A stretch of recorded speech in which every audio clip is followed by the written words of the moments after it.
여러분 안녕하세요.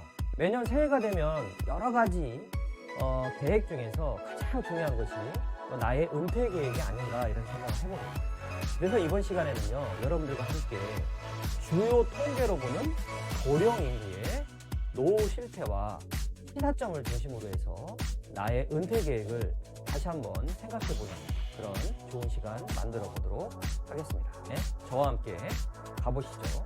자, 먼저 첫 번째 테마로요. 현재 우리나라 전체 인구의 17.5%가 고령층입니다. 여기에서 얘기하는 고령층은요, 65세 이상의 노인 인구를 이야기하는 건데요. 이 인구가 901만 명이 되었습니다. 근데 우리나라는 언제쯤 그러면 초고령 사회가 될 것이냐? 2025년으로 돌파가 예정이 되어 있습니다. 이것은 일어날 수도 있고 그렇지 않을 수도 있는 것이 아니라 반드시 일어날 수밖에 없다라는 것 여러분들도 더 잘 알고 계실 거라고 판단을 합니다. 자, 그런데 이 노인분들, 즉 65세 이상의 분들 중에서 이분들은 얼마나 경제력을 갖추고 있을까? 이거를 나타내는 일반적인 통계가요, 노인 빈곤율인데요. OECD 중에서 우리가 세계 1위라는 겁니다. 이게 무려 38.9% 정도의 노인 빈곤율을 가져가고 있다는 건데요. 이 노인 빈곤율은 어떻게 계산을 하는 거냐면 중위소득이 있지 않겠습니까? 우리나라 전체 인구의 소득이 있는 사람 중에서 가운데 소득, 그 가운데 소득이 194만 5천 원이었습니다. 2022년에. 그게 1인 가구 기준입니다. 그런데 그 194만 5천 원에 50% 이하, 즉 100만 원이 안 되시는 분들을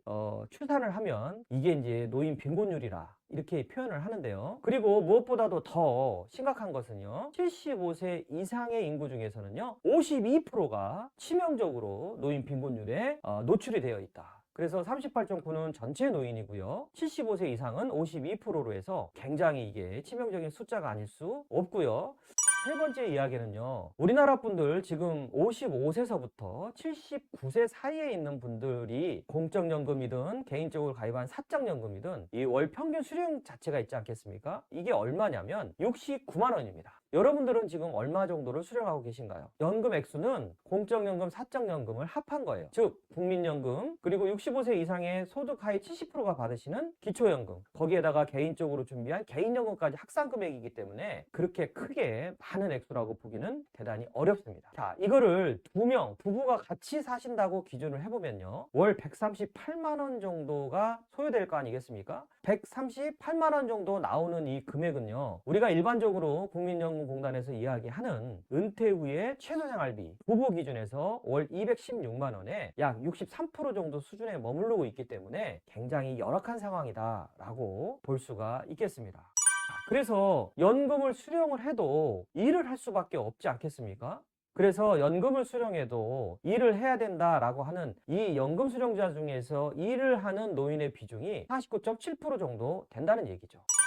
다섯 번째, 국민연금의 소득 대체율은 매우 열악. 이게 무슨 얘기냐면요, 내가 필요한 생활비에서 쉽게 얘기하면은 소득 대체율, 그 연금이 소득으로 대신해 줄 수 있는 비율이 약 한 24% 정도밖에 안 된다는 얘긴데요. 2025년 거를 한번 보시면요, 평균 가입 기간이 19.8년 정도, 즉 20년 정도가 됐지만 실질 소득 대체율은 24%에 불과하다라는 얘기입니다. 그래서 대략적으로 한 20년 정도의 평균 가입 기간을 가져간다 하더라도 23, 4% 정도의 소득 대체율을 가져갈 수밖에 없기 때문에, 만약에 100만 원을 내가 퇴직 전에 소득을 올리셨던 분이라면 24만 원 정도나 23만 원 정도의 소득 대체율을 국민연금이 해결을 못 해준다는 이야기입니다. 그래서 2088년까지 쭉 내려서 자료를 보셔도 40% 이상을 초과하는 경우는, 40% 임박한 경우는 단 한 건도 없더라. 그럼 이거는 무슨 얘기냐면 국민연금은 1년 가입, 평균 가입 기간에 소득 대체율이 한 1년 1% 정도 된다라고 보시면 되겠다라는 얘기입니다. 그래서 20년 가입하시면 대략 한 20% 약간 상회하는 정도로 이렇게 소득 대체율이 되기 때문에 국민연금만 가지고 뭔가를 준비하시기는 대단히 어렵다. 이 OECD 회원국들의 이 국민연금 같은 의무 가입 연금 제도의 평균 소득 대체율은 51.8%입니다. 그러면 결국에는 우리나라보다 훨씬 더 더블 정도의 이런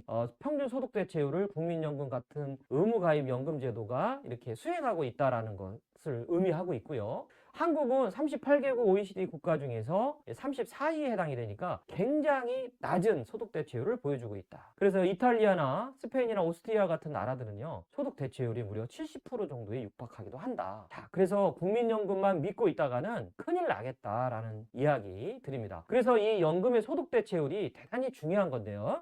보통 통상적으로 재무설계에서 이야기하는 적정한 소득 대체율은 얼마 정도이냐면 지금 화면에 보시듯이 여러분들 70% 정도입니다. 그래서 예를 들어서 내가 한 400만 원 정도 이렇게 소득이 은퇴 전에 전체 평균 소득 기간에 400만 원 정도를 버셨다면 47에 28, 280만 원 정도를 소득 대체율 목표로 설정하는 것이 타당하다. 우리 마음속에 이 적정한 소득 대체율을 설정하실 필요가 있는데요. 결론적으로 이야기하면 국민연금 아까 보셨듯이 20년 가입하면 여러분들 20한 3, 4% 정도밖에 안 되잖아요. 20년 가입해서 20년 정도의 소득 대체율을 가져가기 때문에 내가 만약에 소득 대체율 70%를 해결하기 위해서는 개인연금, 개인적인 준비가 필요하다라는 이야기를 드리고 싶다는 얘기입니다. 그래서 퇴직연금이나 개인연금 같은 걸로 나머지 3, 40%를 준비하시는 것이 반드시 필요한 전략이다. 그래서 크게 보면 국민연금으로 소득 대체율의 35%를, 그 다음에 퇴직연금이나 개인연금 등의 사적인 연금을 통해서 35%를 준비하시는 것이 가장 타당한 이런 소득 대체율이면서 여러분들의 노후를 좀 더 풍요롭게, 생계를 위해서 일하지 않은 노후를